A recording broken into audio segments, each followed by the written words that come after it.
ఉన్న బంగారాన్ని విడిపించి ఆ రోజు ఆన్లైన్ రేటుకే మేము కొంటాం. Sharma gold company.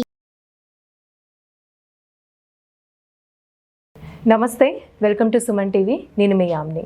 ప్రస్తుతం మనతో ఉన్నారు ప్రముఖ ఆధ్యాత్మికవేత్త, ప్రముఖ జ్యోతిష వాస్తు పండితులు గుండపుడి శివసుధీర్ శర్మ గారు ఉన్నారు. గురుగారితో మాట్లాడి మనకు ఉన్న సందేహాలను అడిగి తెలుసుకుందాం. నమస్కారం గురుగారు. శ్రీమాత్రే నమః. శ్రీ గురుభ్యో నమః. గురుగారు, మనం ఇంట్లో ఎంత శుభ్రంగా ఉంచినా కూడా కొన్నిసార్లు ఎక్కువగా బల్లులు రావడం కానీ, అదేవిధంగా నల్ల చీమలు, ఎర్ర చీమలు వస్తూ ఉంటాయి. ఇవి కూడా అదృష్టానికి సంకేతం అంటారు, నిజమేనాది? అంటే ఇందాక మనం ఒక వీడియోలో చెప్పుకున్నాం, ప్రతి ప్రాణిలో భగవంతుని చూడటమే మన ధర్మం అని. అలాగే లక్ష్మీ యోగం కలుగుతుంది అని చెప్పడానికి కొన్ని శకునాలు ఉంటూ ఉంటాయి మనకి. ముఖ్యంగా శకునాలు మనం కొంతమంది నమ్మరు. వాళ్ళు ఎదురొస్తే ఏముంది, వీళ్ళు ఎదురొస్తే మనం చేసుకునే పని మనం చేసుకుందామని. శకునాలకు ఉండేటువంటివి, స్వప్నాలకు ఉండేటువంటివి, అలానే కొన్ని సంకేతాలు ఉంటాయి. గృహంలో లక్ష్మీదేవి రావడానికి కొన్ని సంకేతాలు ఉంటాయి. ఈ సంకేతాలు వేటి ద్వారా వస్తూ ఉంటాయి? ఎక్కువగా కొన్ని ప్రాణుల ద్వారా, జీవరాశుల ద్వారా మనకు వస్తూ ఉంటాయి. ఇప్పుడు ఇంట్లో చేపలను పెట్టుకుంటే వాటర్ ఫౌంటైన్ పెడతారు కదా, చిన్నది ఎక్వేరియం పెడతారు. అది పెట్టుకుంటే మత్స్యంత్రం అని చెప్పి మనం చాలామంది ఏదో మన ఫ్యాషన్ పెంచుకుంటున్నారు అనుకుంటాం. ఓ మాట చెప్పాలంటే అది లైవ్ మత్స్యయంత్రం, లైవ్, అంతే కదా. ఇప్పుడు యంత్రం మీద కొన్ని అక్షరాలు రాసేసి, చేప బొమ్మ వేసి దాంట్లో కొన్ని బీజాక్షరాలు రాసి దానికి జపం చేసి యంత్రానికి శక్తినిచ్చి గోడలో పెడితే మనకి వాస్తు దోషాలు పోతాయని చెప్పి మనం నమ్ముతూ ఉంటాం, అవునా? ఈశాన్యంలోనే మత్స్య యంత్రాలు, శీతల యంత్రాలు, ఇట్లాంటి యంత్రాలు పెడుతూ ఉంటాం. మనం ఎక్కడైనా చూడండి, ఈ చేపలు పెట్టేటువంటి యాక్వేరియం ఏదైతే ఉంటుందో కంప్లీట్ ఈశాన్యంలోనే పెడుతూ ఉంటారు ఎక్కువ. దేనికి అంటే లైవ్లో మత్స్య యంత్రమే అది. ఓ మాట చెప్పంటే అంటే నిజ మత్స్య యంత్రం, ప్రాణాలతో ఉన్నటువంటిది. అవి కొన్ని ఉన్నట్టుండి మొత్తం ఒకటేసారి చనిపోతూ ఉంటాయి. అంటే ఆ ఇంట్లో ఏదో జరగరా అనేటువంటిది ఒక మైల కానీ, ఇప్పుడు దేవతాశక్తి ఉండేటువంటి వాటికి మనం డైరెక్ట్ పోయి ముట్టుకోలేం కదా అన్ని పరిస్థితుల్లో. అలాంటి వాటిల్లో ఇలాంటివి ఏమైనా జరుగు ఉంటే తప్పనిసరిగా అలాంటివి జీవరాశులు చనిపోవడం ఇట్లాంటివి జరుగుతూ ఉంటాయి. అలాగే ఇప్పుడు మీరు అడుగుతున్నటువంటి బల్లులు, ఈ చీమలు, ఇట్లాంటివి ఏవైతే ఉంటాయో, తంత్రశాస్త్ర పరిహారంలో లక్ష్మీదేవి ఇంట్లో ఉండాలి అంటే చీమల వరుసకి పంచదార వేయమని శాస్త్రం చెప్తాం. ఎక్కడైతే చీమల వరుస పోతూ ఉంటుంది కదా, అక్కడ పంచదార వేస్తారు. మన వాళ్ళు ఏం చేస్తారు, ఎక్కువ మంది గమాక్సిన్ పౌడర్ చల్లుతారు చీమలు కొడుతూనే పోవాలని. అంటే లక్ష్మీదేవిని మనం వస్తున్నటువంటి లక్ష్మీదేవిని వెడి పంపించడమే. మాట చెప్పండి, మరి చీమలు కుడతాయి కదా, చిన్నపిల్లలు ఉంటాయి కదా అంటే జాగ్రత్త తీసుకొని వాటికి పంచదార వేసిన తర్వాత ఆటోమేటిక్గా అవి తీసుకొని అవి వెళ్ళిపోతూ ఉంటాయి. ఆ పంచదార వాటికి ఉండేటువంటి యాంటీనా లాగా ఉండేటువంటి ఏవైతే కొమ్ములు ఉంటాయో అవి వాటితో ఆ పంచదార గుళికను పట్టుకొని వెళ్ళిపోతే అక్కడ ఉండవు. మిగిలిన వాటికి ఉండే లక్షణం ఏంటి, ఒకసారి ఒక చోట మనం పెట్టాము అంటే ప్రతిసారి అక్కడికే వచ్చేసి కాపలా కాస్తూ ఉంటాయి. పిల్లులు కానివ్వండి, కుక్కలు కానివ్వండి, నక్కలు కానివ్వండి, ఏవైనా సరే. ఇప్పుడు మనం అన్నం ముద్ద పెట్టాం, ఆటోమేటిక్గా అదే సమయానికి కుక్క మరలా అక్కడికి వస్తుంది. కానీ చీమలు అలా ఉండవు. ఇచ్చిన మనం ఏదైతే పదార్థం వేస్తున్నామో పంచదార, ఆ శర్కర తీసుకొని వెళ్ళిపోతాయి అక్కడ నుంచి. అంటే లక్ష్మీదేవి నీ ఇంట్లోకి అడుగు పెట్టబోతుంది అని చెప్పడానికి శుభ సంకేతం అది, ఓ మాట చెప్పాలంటే. అలాగే బల్లులు అరుస్తూ ఉంటాయి. బల్లి అరుపు అసలు మనకు వినపడదు సామాన్యంగా. మాట చెప్పాలంటే ఏదో సినిమాటిక్గా చెప్తుంటారు కానీ, బల్లి అరిచింది శుభం అని చెప్పి చదువుతుంటారు కానీ, బల్లి అరుపు అనేది చాలా నిదానంగా లో సౌండ్లో ఉంటుంది. ఎలా ఉంటుందంటే అంత చిన్న సౌండ్లో ఉంటుంది. ఆ టప్ టప్ అని కొట్టుకోవటంలోనే సౌండ్ వస్తుంటుంది. రెండు పెదవులు ఇట్లా కొట్టుకుంటూ ఉంటుంది కదా, కింద పెదవి పై పెదవి, దాంట్లో చిన్న సౌండ్ వస్తుంది, చిన్న విజిల్ లాగా వస్తుంది. అదే బల్లి అరుపు అంట. అంటే మనం చెప్పిన దానికి ప్రకృతి కూడా సహకరిస్తోంది, సత్యం అని చెప్పి సహకరిస్తుందని చెప్పడానికే బల్లి అరిచింది శుభం అని చెబుతాం, సత్యం రా అని చెబుతాం, అవునా?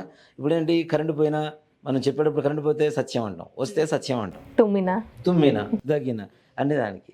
అలా కాకుండా మనంతలో మనం చేసేవి కాకుండా నిజంగా జీవాల ద్వారా వచ్చేటువంటి సంకేతాలు చాలా విశేషంగా ఉంటాయమ్మ. చీమలు లక్ష్మీదేవికి ప్రదం, లక్ష్మీప్రదం. అలాగే బల్లులు కూడాను. కానీ కొంతమందికి అంటే బల్లి అంటే ఎవరికైనా ఒక ఎలర్జీ ఉంటుంది. అంటే దాని మీద ఉండేటువంటి శరీర ధర్మం ఏదైతే ఉంటుందో దాన్ని చూస్తేనే ఒక ఎలర్జీ లాగా వస్తుంది ప్రతి ఒక్కరికి. అది మగ కావచ్చు, ఆడవాళ్ళు కావచ్చు. కానీ ఆడవాళ్ళు ఇంకాస్త ఎక్కువ భయపడుతూ ఉంటారు. అది ఎలా అంటే డైరెక్ట్ యమదూత వచ్చి మన ముందు నిల్చుంటే కూడా అంతలా అరవరు. బలికి చూసారు. బల్లిని చూస్తే మాత్రం ఆ రూమ్లో ఉండరు. ఆల్మోస్ట్ అది బయటికి పోయిందని నిర్ధారణ చేసుకుంటేనే బయటికి. కొంతమంది ఉంటారు, నాకు తెలిసిన వాళ్ళు ఉన్నారు, వాళ్ళ ఇంట్లో బల్లులు వస్తాయని చెప్పి రాత్రిపూట పడుకునేటప్పుడు కూడా తలుపుల దగ్గర కూడా చిన్న గ్యాప్ వస్తుంది, గ్యాప్ దగ్గర క్లాతులు పెట్టేసి పడుకుంటారు. ఒక్క రోజు బల్లి కనపడిందంటే ఓ 2 రోజులు ఆ ఇంట్లో ఉండకుండా వాళ్ళ బంధువులు ఇంటికి పోయి కూడా నిద్ర చేసేస్తారు కొంతమంది. అంత భయంకరంగా ఉంటుంది. కానీ అవి కూడా శుభసూచకమనే చెప్తాం. నిజంగా మాట చెప్పండి, బల్లులు ఎక్కడ కనపడుతున్నాయో మనం అనుకునేటువంటి కార్యం దిగ్విజయం కాబోతుంది అని చెప్పడానికి సంకేతమే అది. అంటే మనం ఏదైనా సంకల్పం చేసుకుంటున్నాం, ఒక చోటుకి వెళ్ళాలనో, ఒక వివాహ ప్రయత్నం చేస్తున్నామనో, ఒక ఉద్యోగం ప్రయత్నం చేస్తున్నామనో, అలాంటి వాటికి బల్లులు కనపడుతూ ఉంటే ఇంట్లో అక్కడక్కడ ఎక్కువ కాకుండా అక్కడక్కడ ఎక్కువ కనపడ్డా కూడా ప్రమాదమే. అవి ఎక్కడనే ఏదైనా పాలల్లో పడితే అవి తాగితే మళ్ళీ అదొక ప్రమాదం. అవునా? ఓ మాట చెప్పాలంటే బల్లి శాస్త్రం అనేటువంటిది ఒక శాస్త్రం ఉంది కదా మనకు. అసలు బల్లి ఎక్కడ పెడితే ఏ రకమైనటువంటి ప్రమాదాలు, ఏ రకమైనటువంటి శుభసూచికాలు ఉంటాయని చెప్పేసి. అలానే కంచిలో అనుకుంటా, కంచిలో బంగారు బల్లి, వెండి బల్లి ఉంటాయి. అవి ముట్టుకొని వస్తే బల్లి పడేటువంటి దోషం ఎక్కడ ఉండదు అని చెప్పి వాటిని మనం స్పృశించుకొని తీసుకొని ముట్టుకొని వస్తాం వాటిని. తప్పనిసరిగా ఎవరి మీద బల్లి పడింది, కంచి వెళ్ళొచ్చిన వాళ్ళు వెళ్ళి ఆ బంగారు బల్లి ముట్టుకున్న వాళ్ళని ముట్టుకున్నా కూడా ఆ దోషాలు పోతాయని చెప్పి శాస్త్రం చెబుతుంది. వాళ్ళ వంటి మీద ఉన్నటువంటి బంగారాన్ని ముట్టుకున్నా, వాళ్ళని ముట్టుకున్నా తప్పనిసరిగా ఆ దోషాలు పోతాయి. బల్లి పడ్డా ఏమైనా సరే తప్పనిసరిగా ఒకసారి తలస్నానం చేసి దేవుడి దగ్గర దీపారాధన చేసుకుంటే చాలు. భయపడాల్సిన అవసరం లేదు. అమ్మో తల మీద పడిపోయింది కలహం అంటారు. పెదవి మీద పడితే మృత్యువు. అవును నిజమే, మరి పెదవి మీద పడితే దాని విషయం మన నోట్లో పోతే మన మృత్యువు కాదా? మరి శాస్త్రం ఉందంటే శాస్త్రమే. దాన్ని కొంతమంది ఖండిస్తుంటారు, బలి శాస్త్రం లేదు, పుట్టుమచ్చల శాస్త్రం లేదు, అది లేదు, ఇది లేదు. నిజంగా ఒక మాట చెప్పాలంటే ప్రతిదానికి ఒక ధర్మం అనేది ఉంది. లేకపోతే పూర్వీకులు రాసిన వాళ్ళంతా పిచ్చివాళ్ళ అమ్మ వాటి గురించి రాసింది. అలానే ఇప్పుడు ఈ పిల్లులు అవి వస్తూ ఉంటాయి మనకి. చూడండి, సంతానం లేని వారి ఇంట్లో పిల్లు తొందరగా సంతానం పెట్టవు. ఎక్కడ కూడా అవి ఈనవు. సంతానం ఇప్పుడు కొంతమంది ఉంటారు, పెళ్ళి 20 ఏళ్ళు 30 ఏళ్ళు అవుతుంది, 18 ఏళ్ళు 17 ఏళ్ళు అవుతుంటాయి, వాళ్ళకి సంతానం లేదు. ఆ సంతానం లేని వాళ్ళ ఇళ్లలో పిల్లులు ఎక్కడ కూడా ఈనవు. అలానే కొంతమంది ఇళ్లలో అండి ఎక్కువగా పక్షులు గూడులు కడుతూ ఉంటాయి. వాళ్ళ ఇళ్లలో కూడా సంతానం ఎక్కువగా ఉన్న విషయం అయితే చూసాను నేను కూడా. తప్పనిసరిగా వాటిల్లో ఏంటంటే ఆ గుడ్లు ఏవైతే ఉంటాయో అవి ఎక్కడైనా దెబ్బతింటే వాటి బాధ కూడా మనకు కూడా ఉంటుంది. అంటే మనం వాటిని సంరక్షించకుండా ఉండకపోవటం వల్లనే జరుగుతుంది కదా. ఇప్పుడు వాటి రక్షణ అవి చూసుకుంటాయి. దాంతోపాటు మనం కావాలని చెప్పి కర్రతో కొట్టేయటం, తీసేయటం అవి కూడా పాపాలే. ఇప్పుడు కాదు, భవిష్యత్ తరాలకి మనం చేసేటువంటి ఒక జీవిని మన చేతులారా గుడ్డును పగల కొడుతున్నామంటే ఒక జీవి పోయినట్టే, ఒక ప్రాణం పోయినట్టే.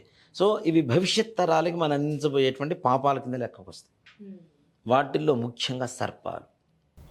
అది ఇంకా ఇంకా ఇంకా ఇంకా వంశం మొత్తం పట్టి పీడిస్తూనే ఉంటుంది సర్పదోషం అనేది. చాలామంది పొలాల్లో వాటిల్లో కొడుతూ ఉంటారు. నిజమే, అసలు పాము అనేది విషసర్పం కదా, దాన్ని కూడా పూజిస్తుంటాం కదా. అది కనపడితే ఎందుకు కొట్టాలి మనం? దాన్ని కొట్టకుండా ఉంటే దాని దారిన అది వెళ్ళిపోతుంటుంది.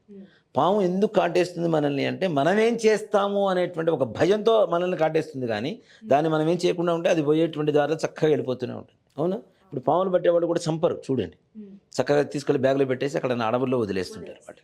మరి సర్పజాతి లేకపోతే కప్పలు వీటన్నిటికీ అంటే ఒక రకమైనటువంటి హింస అహింస మన జీవన విధానం కావచ్చు, సృష్టి ధర్మం కావచ్చు, ప్రతి ఒక్కటి బ్రతకని వారి ప్రతి ఒక్కదాన్ని మనకి హాని చేస్తామని చెప్పి మనం బాధపడుతుంటాం, భయపడుతుంటాం.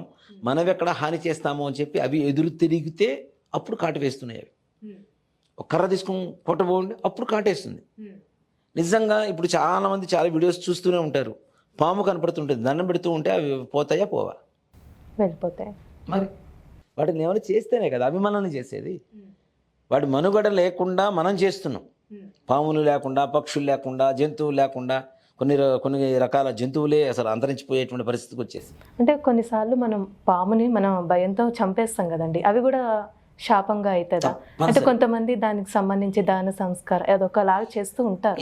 ఆ విధంగా నాన్న ఒకటి చెప్తాను, తప్పు చేయకూడదు, తప్పు చేసిన తర్వాత పరిహారాల కోసం వెతుక్కోవాల్సింది.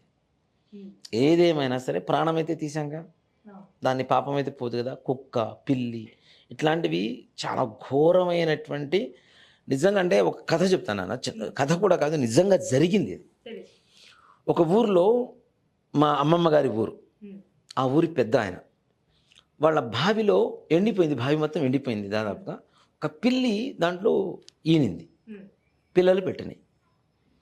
ఆయన ఆ పిల్లులన్నిటిని కూడా చంపించేశాడు. ఎట్లా అంటే దాంట్లో చెత్త వేసేసి మొత్తం తగలబెట్టించేశాడు. అయ్యో, అవి మొత్తం చనిపోయినాయి. ఆయనకి 18 మంది పిల్లలు పుట్టారు నాన్న. పుట్టడం పిల్లిలాగా అరవటం, చనిపోవడం, పుట్టడం పిల్లిలాగా అరవటం, చనిపోవడం, ఇలా 18 మంది. ఇవాళ రోజున వాళ్ళ వంశం లేదు, మొత్తం నిర్వంశం అయిపోయింది ఆ వంశం మొత్తం. ఎంత పాపం చూడండి.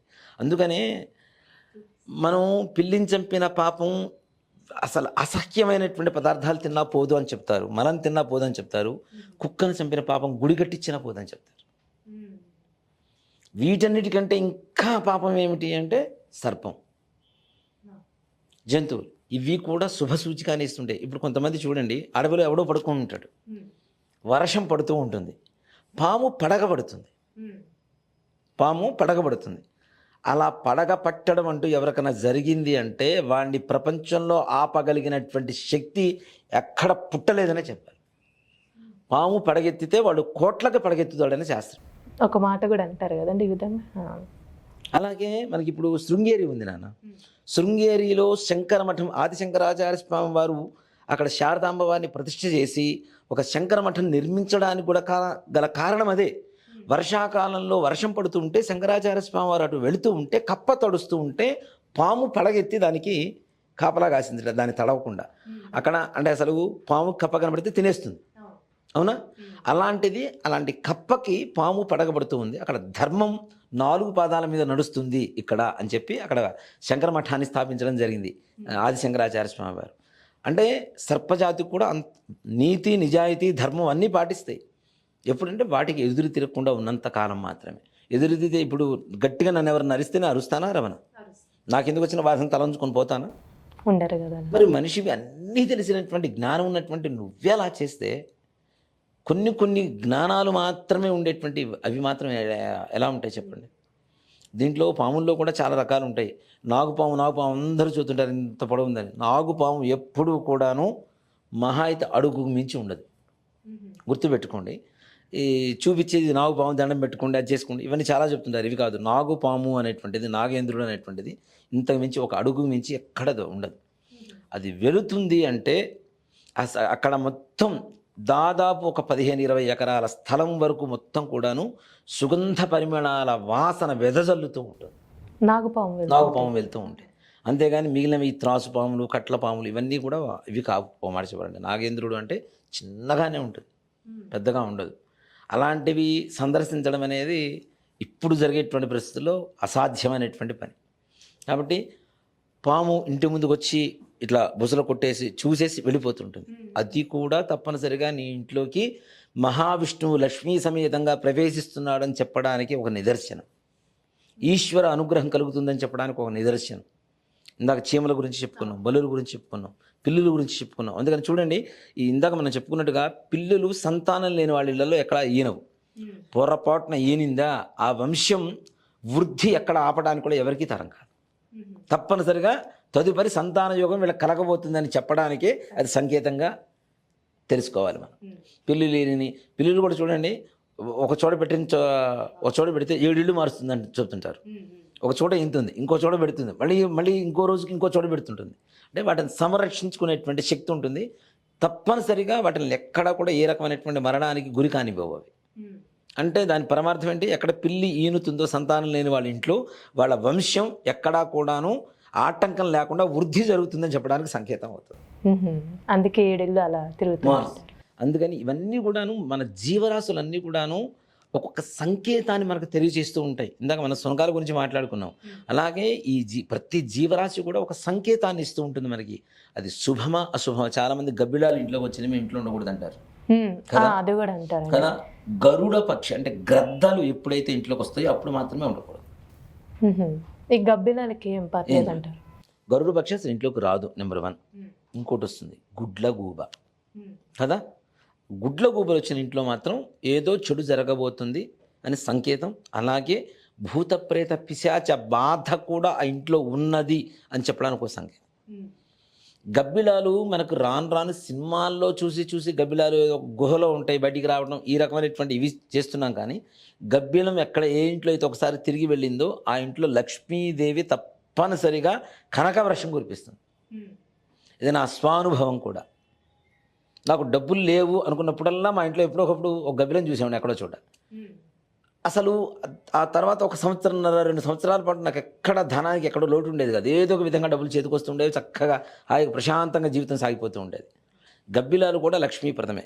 గుడ్లగూబ కానీ ఇట్లాంటివి ఇంట్లోకి వస్తే ఆ ఇంట్లో మొత్తం శుభ్రం చేసుకొని గోమూత్రం చల్లుకొని, ఇప్పుడు ఇల్లు వదిలిపెట్టి వెళ్ళిపోవాలి అని పూర్వకాలంలో శాస్త్రాలు ఉండేవి. కానీ ఇప్పుడు ఇల్లు వదిలిపెట్టి వెళ్ళిపోవాలంటే ఎక్కడికి వెళ్తాను నాన్న? కష్టం. అవునా, కష్టం. కాబట్టి ఇల్లు మొత్తం శుభ్రంగా కడుక్కొని చక్కగా గోమూత్రం చల్లుకొని ధూపం వేసుకొని మరలా పునర్వాసానికి ప్రశాంతంగా ఉండవచ్చు. ఇవన్నీ కూడాను సంకేతాలు తెలియజేసేటువంటి జ్ఞానానికి ఒక్కొక్క జీవికి ఒక్కొక్క జ్ఞానం ఇచ్చింది. ఆ జ్ఞానాన్ని అవి మనం తెలుసుకోలేక అజ్ఞానంలో ఉండి వాటిని సంహారం చేస్తూ వినాశనం చేస్తూ ఉన్నాం. కాబట్టి జీవరాశులు అన్నీ కూడా మంచివే, వాటిలో ఏవి చెడు ఉండవు. చాలా చక్కగా తెలియజేశారండి, ధన్యవాదాలు. శ్రీమాత్రే నమః, శ్రీ గురుభ్యో నమః. సుమన్ టీవీలో మీ పర్సనల్ అండ్ బిజినెస్ ప్రమోషన్స్ కోసం కింది నెంబర్కి కాంటాక్ట్ చేయండి.